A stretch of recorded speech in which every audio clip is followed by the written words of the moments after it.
आजपासून दासनवमी उत्सवाला सुरुवात झालेली आहे आणि या दासनवमी उत्सवाच्या अंतर्गत रोज सकाळी 7 ते 8 या दरम्यान आपण श्री समर्थ चरित्र कथन करणार आहोत.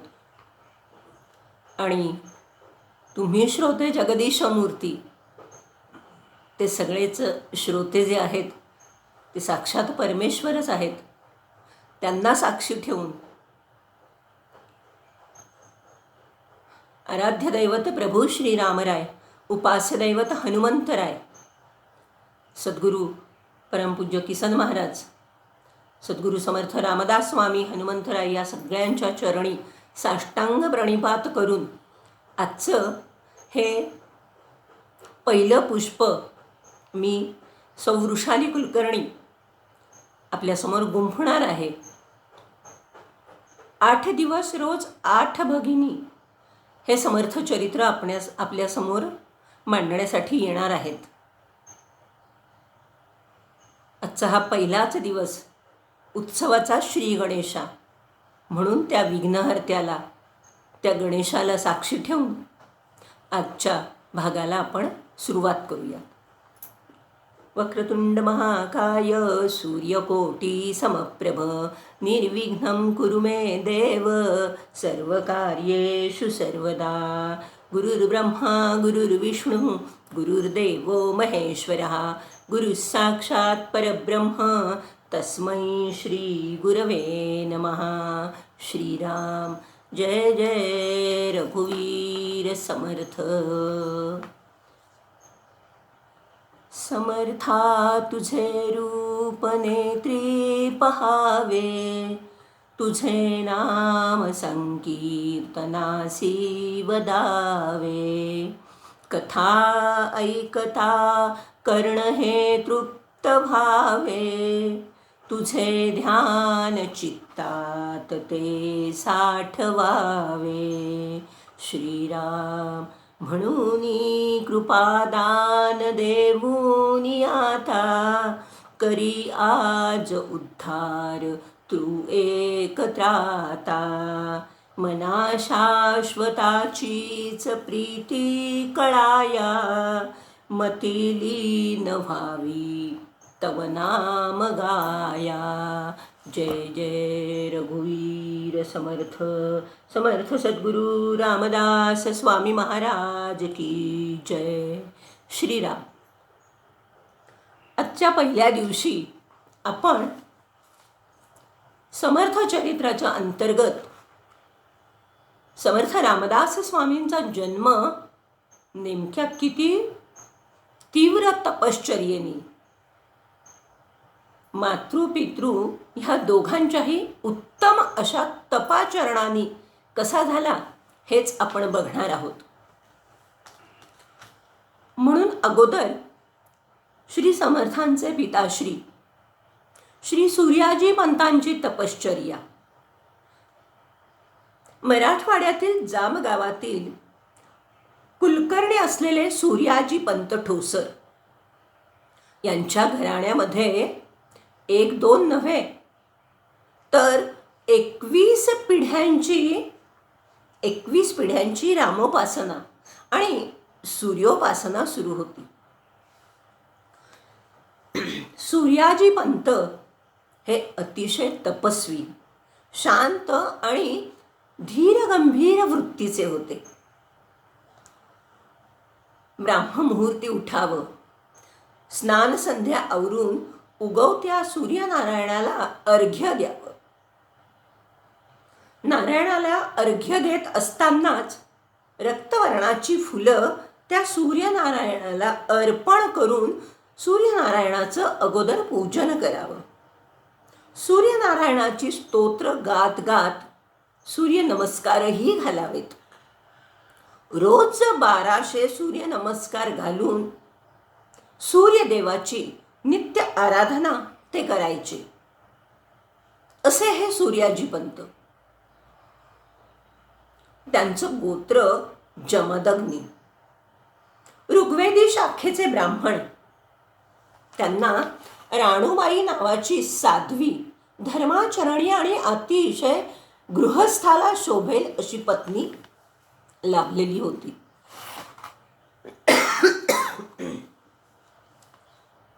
आतिथ्य पूजन करणं हा तर जणू तिचा धर्मच होता.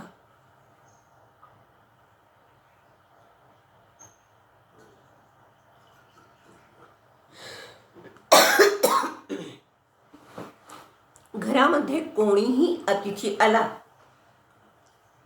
तो कधीच विनमुख परत गेला नव्हता.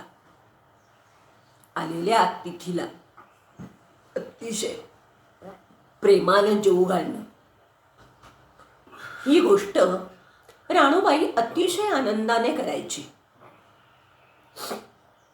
सूर्याजीपंत आणि राणूबाई हे गृहस्थ धर्म पालन करणारे जांबेतले एक नामवंत दाम्पत्य होतं. घराण्यामध्ये तसं जोशी कुलकर्णी पद हे सुद्धा होतंच. ही वृत्ती सूर्याजीपंतांच्या ठाई ठसलेलीच होती. 12 गावचं कुलकर्णी पद सूर्याजीपंतांकडे होतं. हा सगळा व्याप सांभाळून सुद्धा मिळेल तो वेळ, उरेल तो वेळ सूर्याजीपंत परमार्थामध्ये घालवायचे.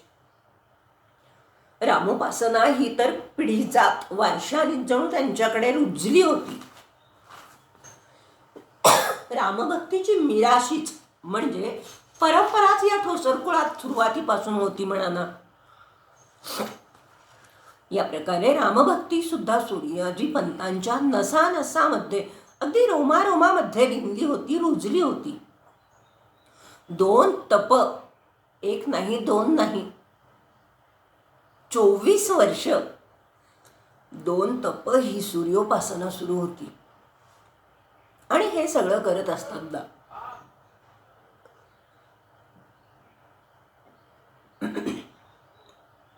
सूर्याजीपंतांचं वय झालं 36 वर्षांचं.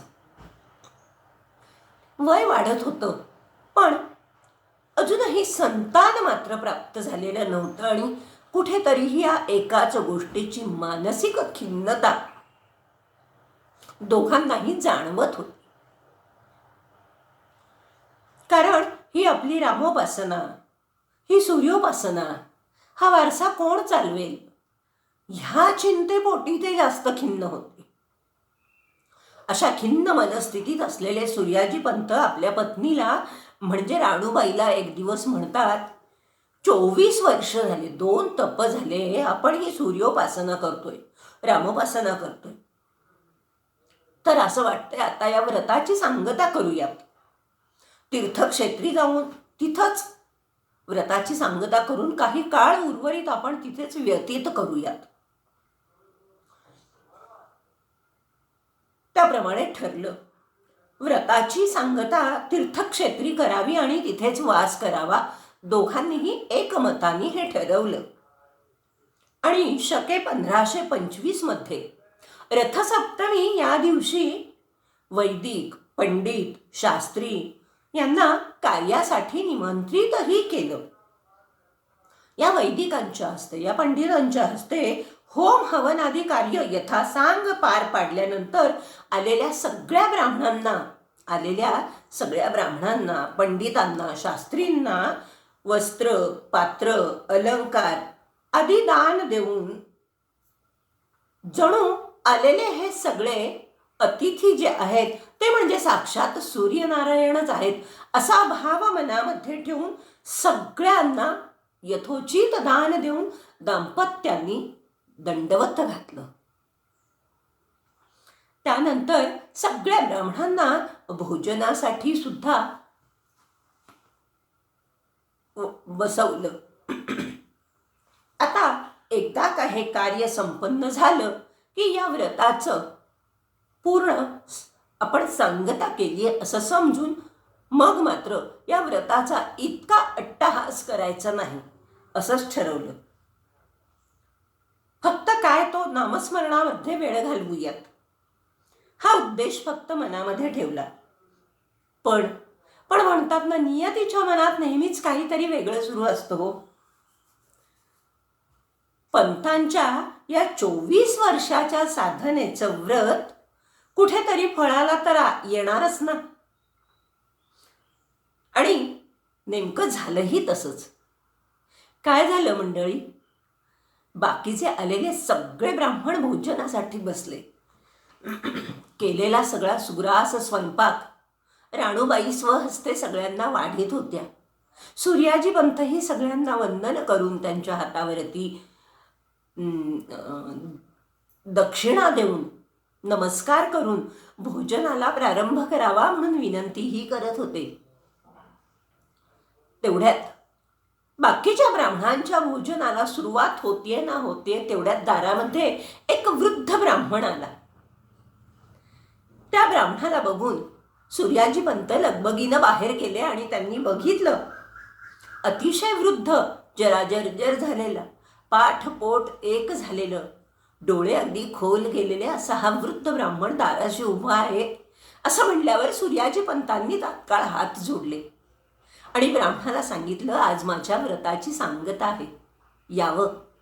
पाय धुण्यास पाणीही दिलं आणि पानावरती अगोदर बसा, भोजन करून घ्या अशीही विनंती केली. आज आपल्या दर्शनाने मी मात्र धन्य झालो. का कोण जाणे त्या तेजस्वी, वृद्ध असले तरी सुद्धा अतिशय तेजस्वी असलेल्या त्या ब्राह्मणाकडे बघून सूर्याजी पंतांना मात्र धन्य वाटत होतं. पाटावर बसण्याची विनंती केली, पाद्यपूजा केली आणि त्या आलेल्या वृद्ध ब्राह्मणाला सुद्धा भोजनाला बसवलं. सूर्याजी पंतांच्या विनंतीला मान देऊन त्या ब्राह्मणाने सुद्धा भोजनाला सुरुवात केली. सगळ्यांची भोजनं झाली. आलेला सगळा ब्रह्मवृंद भोजन करून आशीर्वाद देऊन पुन्हा परतही गेला. पण हा जो सगळ्यात शेवटी वृद्ध ब्राह्मण आला होता ना, तो मात्र पाटावर तसाच बसून राहिला.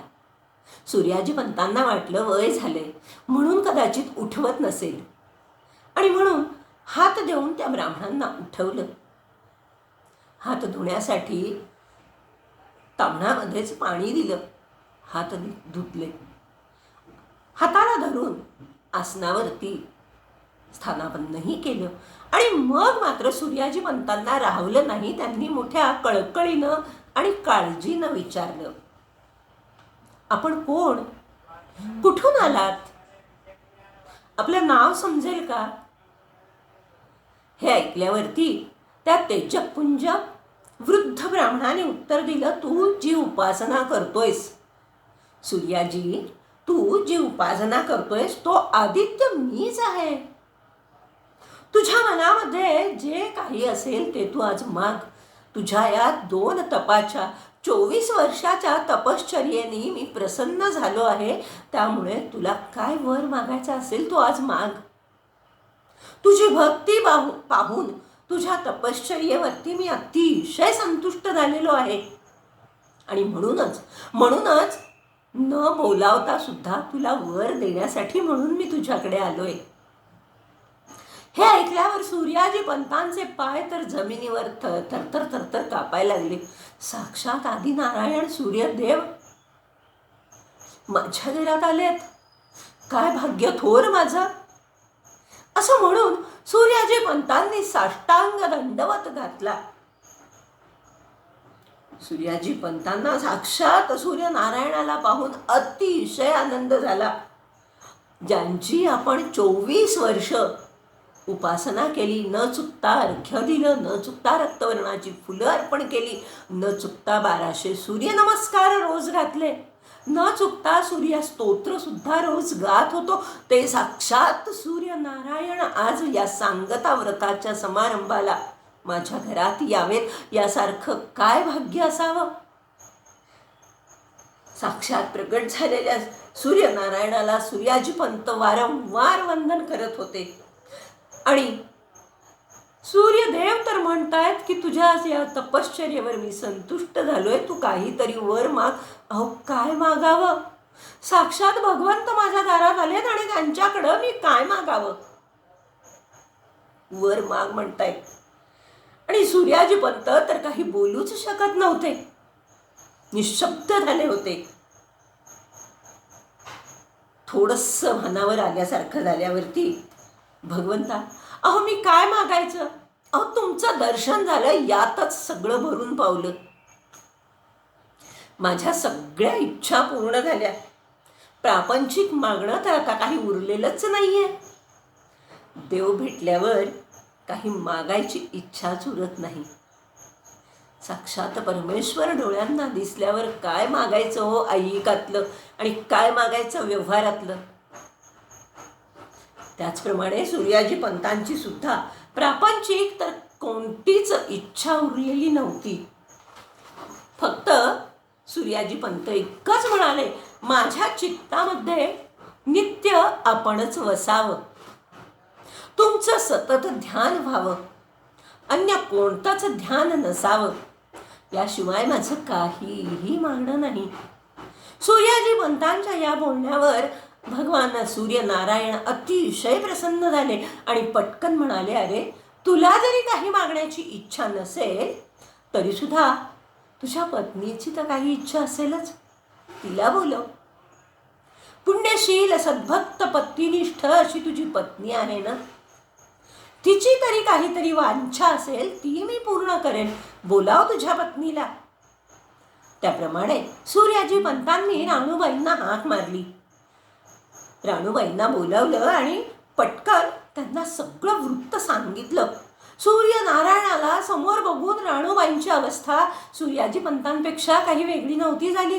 त्या सुद्धा अतिशय गोऱ्या मोऱ्या झाल्या आणि वंदन करू लागल्या. सूर्यनारायण म्हणतायत, मुली, यांच्या 2 तपाच्या तपश्चर्येवर मी अतिशय संतुष्ट आहे.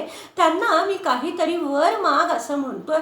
ते म्हणतायत, मला व्यवहारातला कुठलाच वर नकोय, माझी प्रापंचिक कोणतीच इच्छा राहिलेली नाहीये. तर मुली, तुझी काही वांछा असेल तर माग. आज मी इथे वर देण्यासाठीच आलो आहे. आज मी तुम्हाला तुमच्या तपस्साधनेचं फळ देण्यासाठीच आलो आहे. ज्याप्रमाणे अत्री आणि अनसूया मातेला फळ देण्यासाठी साक्षात त्रिदेव प्रगटले होते, तसं सूर्याजी पंत आणि राणूबाई यांना आशीर्वाद द्यायला साक्षात सूर्यनारायण अवतरले होते. सूर्यनारायण राणूबाईंना सुद्धा म्हणतायत, काय पाहिजे ते माग. असं म्हणल्यावर राणूबाई वंदन करून म्हणतात, हे देवा, तुमच्या साक्षात दर्शनाने आणि याच कृपा प्रसादाने आम्ही संतुष्ट आहोत. सगळं काही अनुकूल आहे.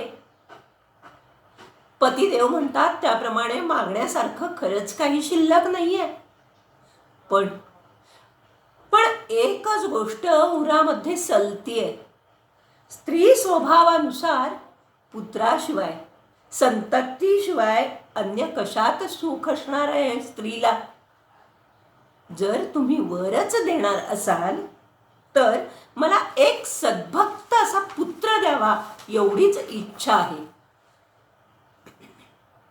राणूबाईंनी सद्भक्त पुत्राचा वर मागितल्यावर सूर्यनारायणांनी लगेच तथास्तु असा आशीर्वाद दिला आणि म्हणाले, एक नाही तर 2 पुत्र तुम्हाला होणार आहेत. एक नाही तर 2 पुत्र तुम्हाला होतील असा वर आशीर्वाद दिला, वर दिला. आणि माझ्या एक पुत्र जो होणार आहे तो माझ्या अंशाने, म्हणजे साक्षात सूर्यनारायणाच्या अंशाने, आणि दुसरा पुत्र जो होणार आहे तो म्हणजे साक्षात हनुमंतरायांच्या अंशाने अवतार घेणार आहेत. हे 2 पुत्र तुमच्या कुळाचा उद्धार करतील. त्यांच्याच माध्यमातून तुम्हाला साक्षात रामरायाचं सुद्धा दर्शन घडणार आहे. असा वर देऊन, आशीर्वाद देऊन, दोघांकडेही प्रेम भरल्या नजरेनं बघून सूर्यनारायण सगळ्यांना आनंदित करून अंतर्धान पावले. सूर्यनारायणाने सूर्याजी पंतांना आशीर्वाद तर दिला, 2 पुत्रप्राप्तीचा आशीर्वाद दिला, आणि लवकरच आपल्याला रामदर्शन सुद्धा होणार आहे. हे सांगून जेव्हा सूर्यनारायण अंतर्धान पावले त्या क्षणापासून, त्या वेळेपासून सूर्याजीपंतांना मात्र रामदर्शनाची तीव्रतेने ओढ वाटायला लागली. दोघांची ही वृत्ती हळूहळू आता उदासीन होऊ लागली. कधी एकदा श्रीरामरायांचं दर्शन होईल, कधी एकदा रामराय भेटतील, ही एकच तळमळ दोघांच्याही मनामध्ये निर्माण होत होती. अशा प्रकारे उदासीन झालेल्या वृत्तीने सूर्याजीपंतांनी मात्र आपली सूर्योपासना पुन्हा सुरू केली. रामोपासना तर सुरूच होती. शके 1526 चैत्रातला रामनवमीचा उत्सव सुरू झाला. उत्सवाची लगबग सुरू झाली होती. कारण उत्सवामध्ये रामकथा, हरिकथा, कीर्तन, प्रवचन, अन्नदान इत्यादी सगळे उपक्रम सुरू होते. एकदा संध्याकाळी उत्सवामध्ये पैठणचे भानजी बुवा कीर्तनासाठी म्हणून उभे होते. साक्षात स्वतः सूर्याजीपंत भानजी बुवांना साथ देत होते. भानजी बुवांच्या मागे कीर्तनात टाळ घेऊन उभे असलेले सूर्याजीपंत रंगून गेले होते हरिकथेमध्ये. तेवढ्यात एक चमत्कार झाला. रामदर्शनासाठी खरं तर पंतांचं मन अतिशय व्याकुळ झालेलं होतं. प्रत्येक स्थळी, जळी स्थळी, काष्ठी पाषाणी जणू या सूर्याजीपंतांना रामरायच दिसत होते. कारण सूर्यनारायणाने आशीर्वाद दिला होता की रामदर्शन घडणार आहे. मग ते रामराय मला कुठे भेटतील, कुठल्या रूपात भेटतील, या दृष्टीनं सूर्याजीपंतांची नजर सगळीकडे भिरभिर फिरत होती. आणि तेवढ्यात या कीर्तनासाठी सूर्याजीपंत उभे असताना खरं तर या कीर्तनात हरिदास आणि श्रोते अतिशय रंगून गेलेले होते. जवळजवळ रात्रीचे 10:30-11 वाजलेले होते. तेवढ्यात गावचा येसकर तिथे आला. येसकर म्हणजे निरोप्या.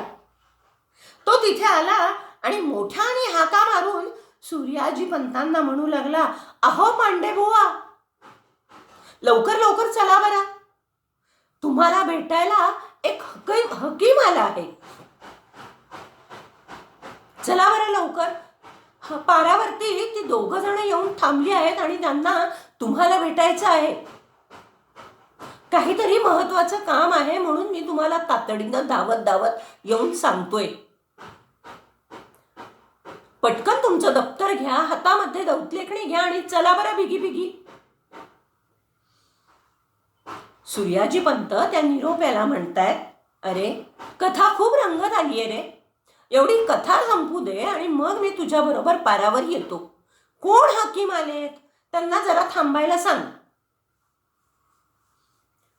कथा संपली की लगेच येतो रे बाबा. तो येसकर काही केल्या थांबे ना. चला हो लवकर, त्या हकीमांना थांबायला वेळ नाहीये, चला पटकन. काहीतरी खूप जरुरीचं काम आहे असं ते म्हणतायत. पुन्हा येऊन पाहिजे तर कीर्तनाला बसा. निरोप्याचा हा निरोप ऐकून सूर्याजीपंतांची मात्र अस्वस्थता झाली. काय करावं काही समजेना. आणि म्हणून एवढं छान कीर्तन रंगले, मनातल्या मनात विचार करतायत, एवढं छान कीर्तन रंगले आणि हा काय कीर्तनाचा रंग बेरंग करायला मध्येच उद्भवलाय किंवा येऊन टपकलाय. या सरकारी नोकरीचं हे असंच असतं. त्यांचं आमंत्रण आलं, त्यांचं बोलवणं आलं की हातातलं काम ठेवावं आणि त्यांच्या सेवेला तत्पर व्हावं. नकोच मेली ती नोकरी. मनातल्या मनात सूर्याजीपंत हा विचार करतायत. बरं पण नोकरी नको असं म्हणून कसं बरं चालेल, भागायला तर पाहिजे ना. आणि म्हणून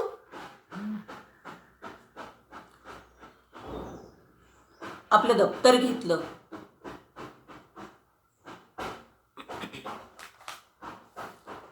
दप्तर घेतलं आणि कीर्तन गादीला नमस्कार केला. परत येऊन कीर्तनात साथ देतोच असं म्हणून सूर्याजीपंत निघाले. दप्तर घेऊन लगबगीनं दोघंही पारावर येऊन बघतात तर काय, 2 पठाण तिथे बसलेले दिसले. जरी ते पठाण रूपात होते ना, तरी सुद्धा ते सुद्धा अतिशय तेजस्वी दिसत होते. दप्तर खाली ठेवलं आणि सूर्याजी पंतांनी दोघांनाही वंदन केलं. तसंच ज्या पारावरती हे 2 पठाण बसले होते, त्या पारावरती मारुतीचं मंदिर आहे.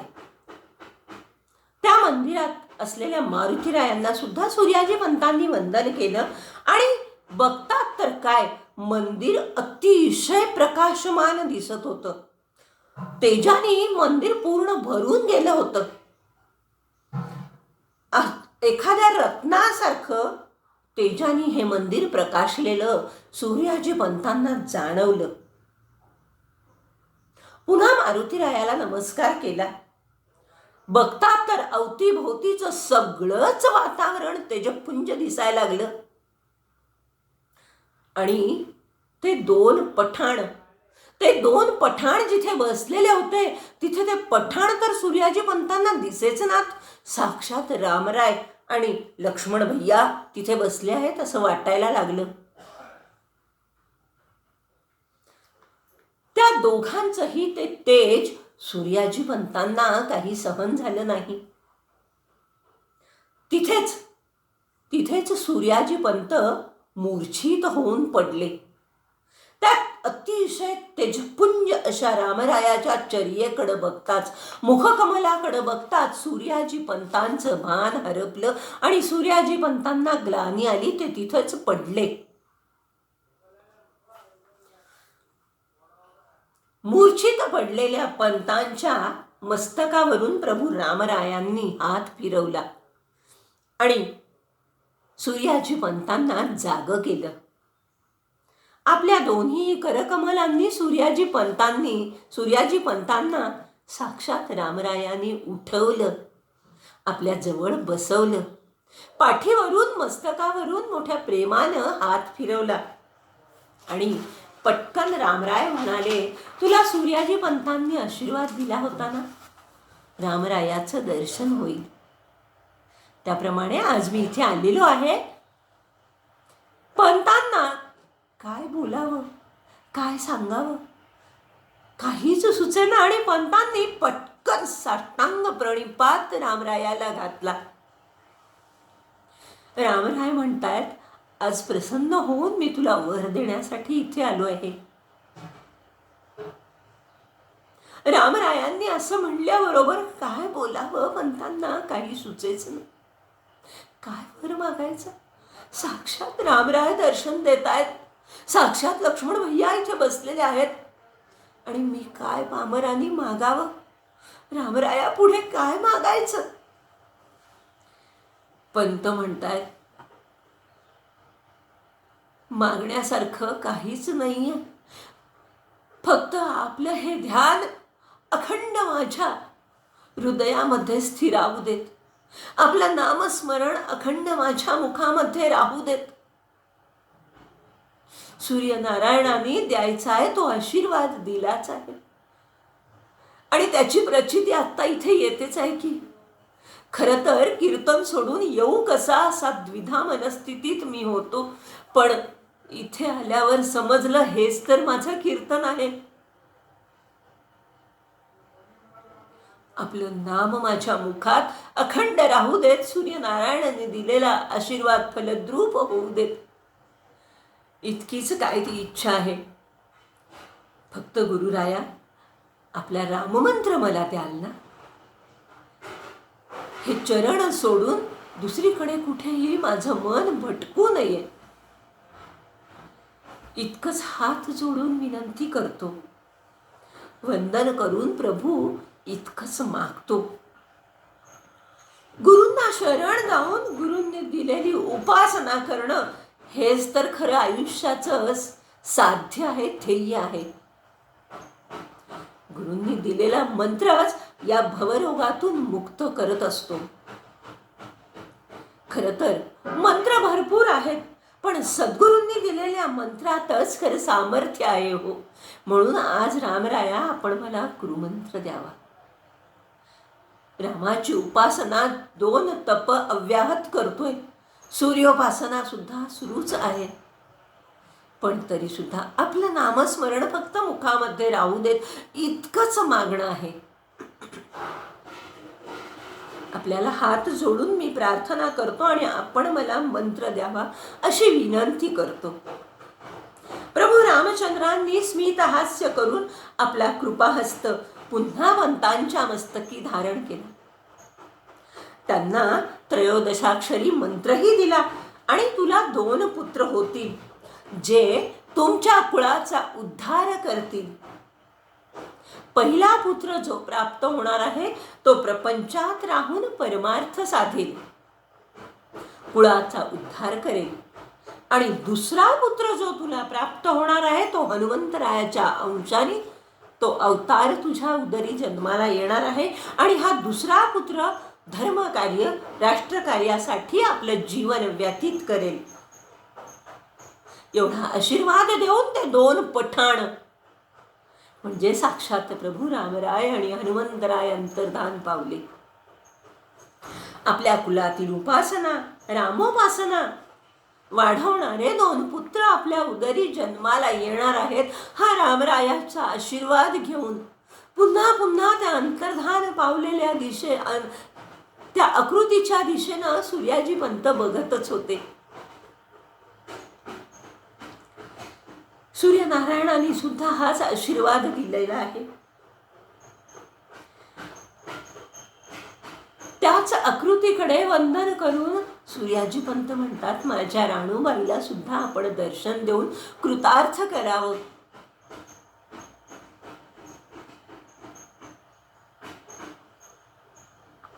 रामराय आणि लक्ष्मण भैया निघून गेले. सूर्याजी पंतांना निघून जाण्यापूर्वी रामरायांनी पट्टाभिषिक्त राममूर्ती, वामांगी सीतामाई आणि लक्ष्मण भैया प्रसाद म्हणून दिला होता. सूर्याजी पंतांनी प्रभू रामचंद्रांनी दिलेल्या या प्रसाद मूर्ती आपल्या घरी घेऊन आले आणि पत्नी राणूबाईंना घडलेला सगळा वृत्तांत सांगितला. राणूबाई अवाक होऊन बघतच राहिल्या. अहो, आपण तर कीर्तनासाठी गेला होतात ना, मग हे काय विपरीत घडलं? सूर्याजी पंतांनी इतिवृत्तांत सांगितला. कीर्तनात रंगलेलो असतानाच निरोप आला आणि त्यांनी सांगितलं की पारावरती 2 हकीम आले आहेत. राणूबाई, अगं ते हकीम नव्हते, ते कोणी पठाण नव्हते, तर ते साक्षात रामराया होते. सूर्यनारायणाने जो आशीर्वाद दिला तोच आशीर्वाद प्रभू रामरायांनी दिला आणि प्रसाद म्हणून ह्या मूर्ती दिल्यात. त्या रामरायाच्या मूर्ती घरामध्ये स्थापन केल्या. रामराया घरामध्ये आल्यावरती सर्वत्र